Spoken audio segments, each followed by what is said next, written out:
Hello, ladies and gentlemen. This is your blue host, And this is your red host. bringing you the first episode of The Lazy Show. The Lazy Episode Show. 1. Episode 1. Origins. Arkham. No, please. If there's one thing that we'll agree on in this show, for episode 1 at least, is that we do not enjoy Arkham Origins. You know, that game with the Batman. Yeah, the one with the shot gloves that was like the only cool thing in the game. You know, Batgirl had those already, so that's an idea he took from his student. He probably gave it to her years later, like, here, scrub. I'm sorry. Here, scrub. I don't need these anymore. That was pretty good right there. Thank you. Okay. No, except, no, he's not voiced by Christian Bale, he's voiced by Kevin Conroy. Yeah, you're right, but I can't do an impression of that guy. Maybe you could, since your voice is significantly deeper. I don't want to try to embarrass myself. This is maybe as deep as I can go. You're like Barry White. Alright.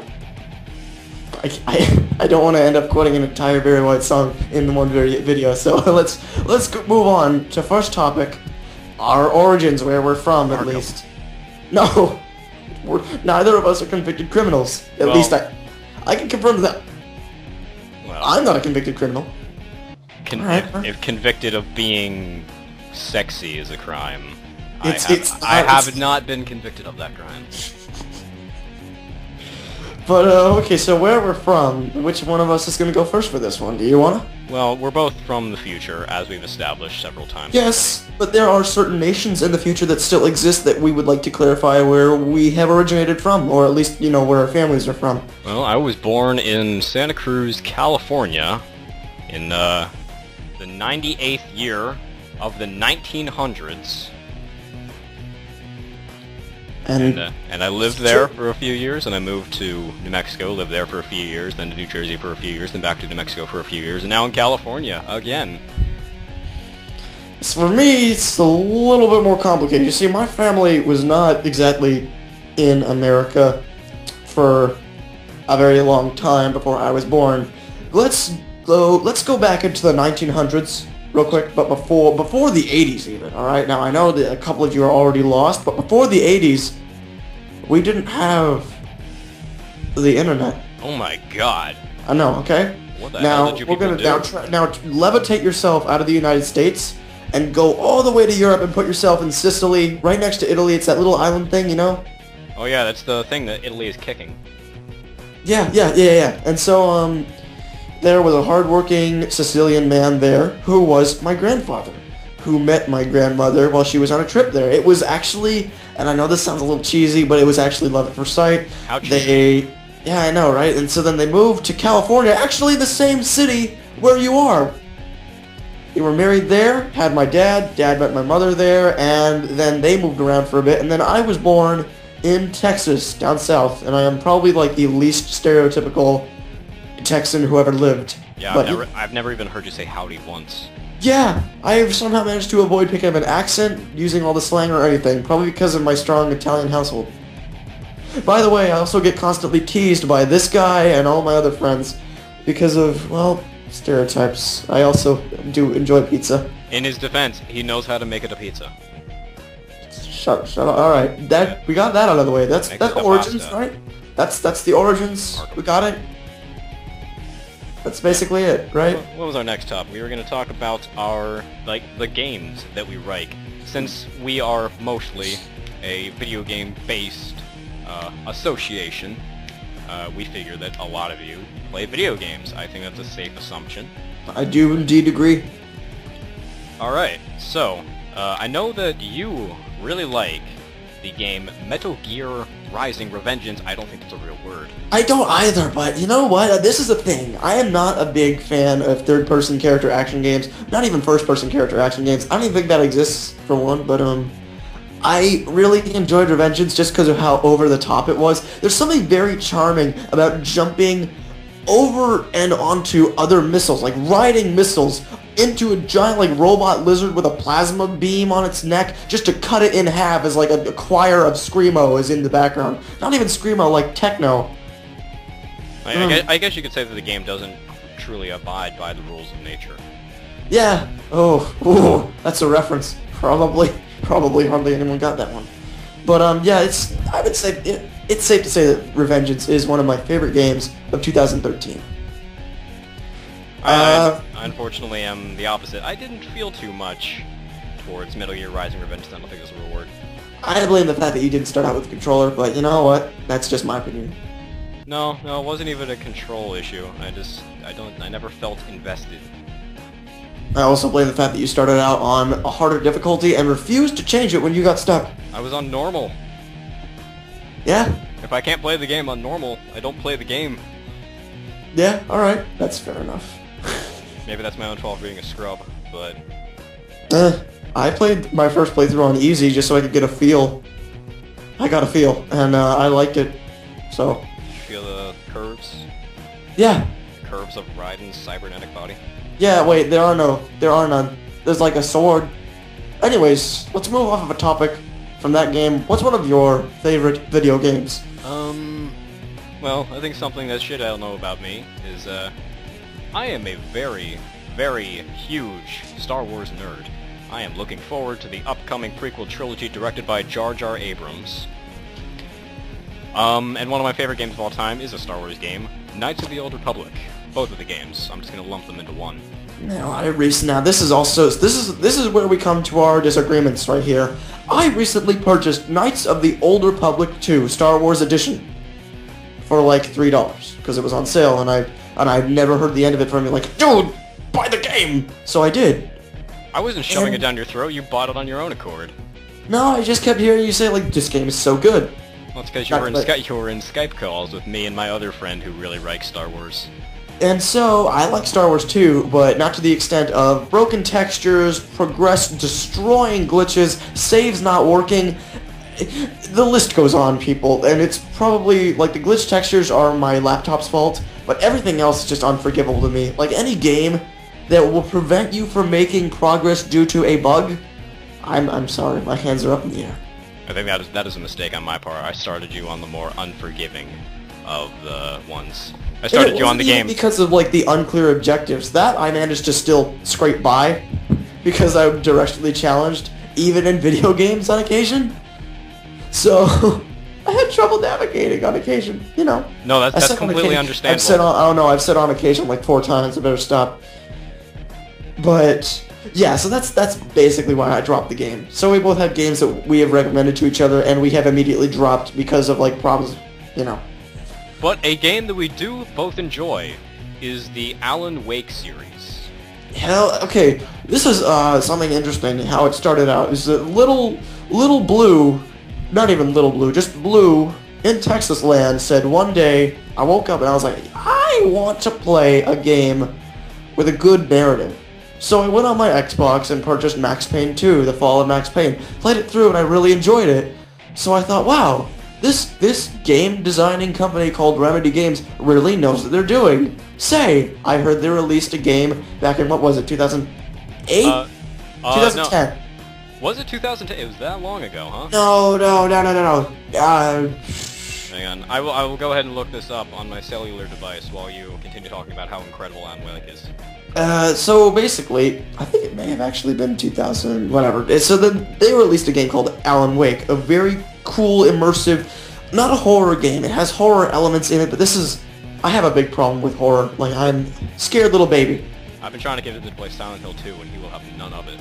I have actually, okay, we'll get to the concept of Silent Hill at a later time. Right now we gotta finish this great series already. So, I went to GameStop, I picked up a copy, and the employees here commended me for coming in there to get a copy of Alan Wake because Alan Wake is so good. It's pretty good. It's that good, people. People in the store, people that I didn't even know were like, dude, that's a really good choice. I picked it up for a very cheap price, brought it home, played the hell out of it. Like, I bull rushed it, got all the DLC, I loved it so much. And so I immediately proceeded to pick up the sequel, or indirect sequel, Alan Wake's American Nightmare. After completing that, I basically went on Steam and started preaching the word to all of my friends. Myself included. Yes, and this guy, he took a little wearing down, but I eventually managed to get him to buy the whole series when it was on sale. He absolutely loved it, right? I absolutely loved it. Yes. Alan Wake is a great series, has fun gameplay, and a great immersive story.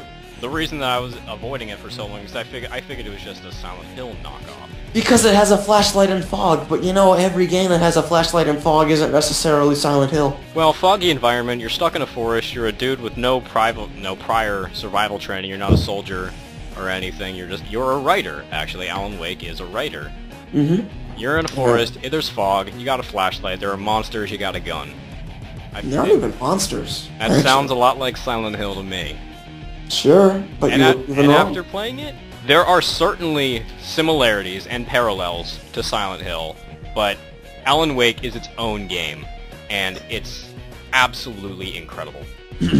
Thank you. But yes, so that is something that we can definitely agree on. We really love it, and I am actually really looking forward to Remedy's next game, Quantum Break, that comes out next year. Plan on getting it. Looks cool, and then... Still not Alan Wake 2.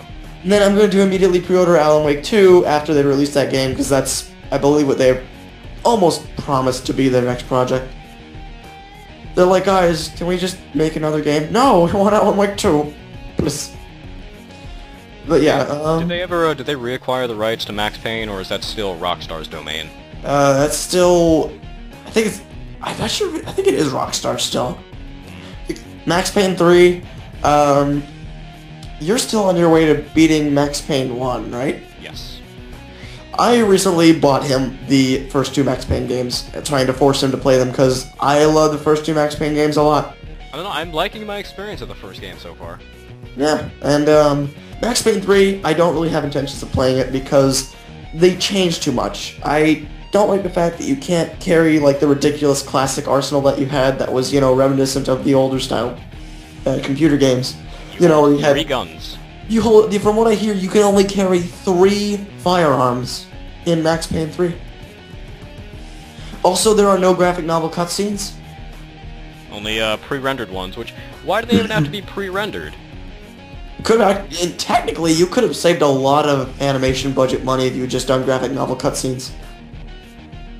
Yeah, but even to do that, I guess that... Actually, no, I'm not even going to bother trying to defend that. You just need to hire an artist. Yeah. You could pay him by the page. It would still cost a pretty penny, nonetheless, but it might be less than all the, you know, CG.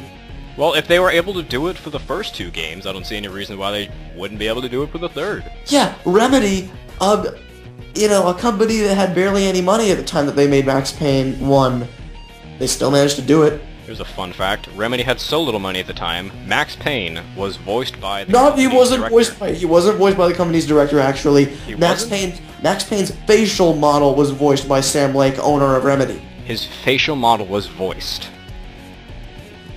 Yes. Those are some good words. Yeah, his facial model was Sam Lake, the owner of Remedy Games. And they hired some cool dude with a great narrative voice for, you know, the voicing part. Well, anyways, if I had to define great narrative voice, the voice of Max Payne would definitely be it. Alright, and so, I think we can move on from the Remedy section and move on to... Let's say, I believe there's an obscure game that each of us enjoy. Not the same game, but I'm fairly certain that you enjoy an obscure game and I do too. So let's get the hipsterness out of our system right now. Okay. I think I need a minute to try to think of one, so... Alright, I'm just gonna throw mine out there. I really like Shadowrun 2008. I thought you were gonna say Freddy Fish. Oh. That's not even like an obscure game, it's just a children's game that I really liked as a child. Knew about it. I didn't know it existed. Well, because you were... Where did you... Because I'm older than you, and therefore stronger childhood powers. I can't fault your logic. And, Shadowrun 2008 is a very fun, very interesting and different first-person shooter. It's kind of difficult to explain unless you've like actually seen like a trailer or played the video game for like 5 minutes. Its style of gameplay is similar to that of Counter-Strike, where you will have a shop at the beginning of each round where you will purchase like a weapon or certain abilities. And Shadowrun's real definitive thing are the abilities that you can purchase at the beginning of each round. You have 2 separate trees, or not trees, you have 2 separate like lists of abilities to choose from. 1 is tech and 2 is magic. It's a very interesting mix. You can turn yourself into a badass cyborg. You can turn yourself into some kind of gun-toting wizard dude that shoots like fire out of his arms. Either way, you can really buff yourself with cool powers and add a weapon that will fit with it. And I just love the gameplay so much. And it actually has a very cool like solo mode where it's not exactly a campaign. You just have the ability to load up very intelligent and actually pretty decent bots, considering it was made in 2008 for the time. These bots are actually better than bots I have seen in newer games. And it was released as one of the first cross-platform games, as in people on PC could actually fight people who were playing on Xbox. The PC version was unfortunately shut down, but the Xbox version is still, you know, it's still kicking, I guess you could say. I'm sure there are still unofficial servers hanging around the PC, because the same thing happened with a lot of EA titles. Not that. I don't mean that. I mean it was put on Windows, Games for Windows, and Games for Windows totally shut the game down on PC. Like, there's nothing left. Oh, that's certainly a shame. Games for Windows doesn't even exist anymore. Oh, right. Here's another little thing. Shadowrun, it may ring a bell for you. It was originally like a cyberpunk, I think, like MMO or whatever, and then they made the first-person shooter that was based in the universe, and I really liked it. So there's my little obscure game rant. If you want, you can go check it out.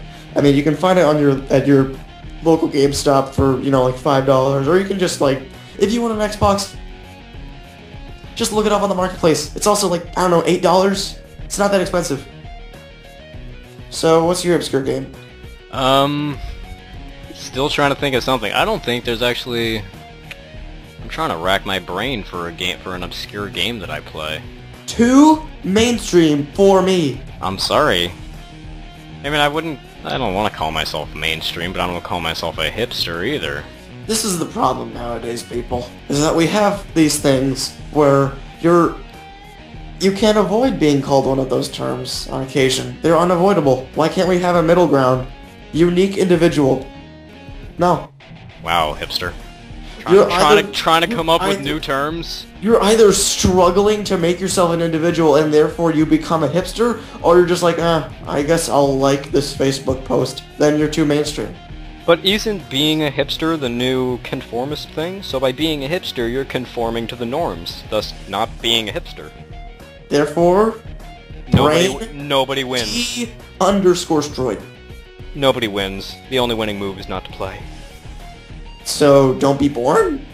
Yes. That's kind of hard. Yeah. Not saying something that everyone can do, but... Not saying that's something that you should do either. I'm sure you're all beautiful people. Okay, so I can't come up with a obscure title that I play, so can I just talk about something else that I really like? Let's move on to Silent Hill, and I can see it in your non-existent eyes on my computer screen. Alright. Silent Hill. A game with very humble origins. Origins again, talking about that. Have you seen a girl? No, you better go fight monsters. Yeah, have you seen this little girl? Short, black hair? No! Harry Mason. Actually, the fog was originally put in the game because the PlayStation, the original PlayStation... Yeah, I know, because it couldn't handle big open world. So they're like, oh, we can put in this fog and cut down the rendering distance. And that became the staple of the series, carrying over through all the sequels, I think. You think? I've only played Silent Hill 1, 2, and 3. Oh, I've only played the one Silent Hill game, which I'll get into later. But there is something that you should know. There was this game, there was a terrible one called Homecoming, which you already know of. And the fog didn't even look like fog, it looked like clouds of ash. Well, that works out well, because part of the movie backstory... It had, like, the burning thing and all. Yeah. Still garbage, though. Speaking of that movie, one of the few video game movies that I would actually recommend watching. Silent Hill? Yeah. Ew! I loved that movie. Well, yeah, because you're like the diehard Silent Hill fan. I'm not the... Like I just said, I've only played 3 of the games. Oh, right, yeah. I've only played 1, and I'm not, like, you know, a big fan. Yeah, you should really play Silent Hill 2. Keep explaining the concept of Silent Hill. Alright. Well, you're a guy. You're called to the town. You're in the town. There's fog. There's monsters. You got a flashlight. You got a gun. You're a writer. Your name is Alan Wake. Oh, wait a minute. Damn it! No, but Silent Hill, it's a horror game. It is certainly a horror game. While I would describe Alan Wake as a psychological thriller, That's what they call it. is certainly a horror game. It will screw with you, the first 3 games anyway, on a deep psychological level. It doesn't rely on jump scares like the newer games does. Actually, part of the fear factor of the original game was just part of its limited hardware. All the things that they couldn't do, so they found workarounds. Like, warning, this game plays you more than you play it. we're not talking about Silent Hill Shattered Memories. Wait. Oh yeah. Because which was really good. And it reads your psyche.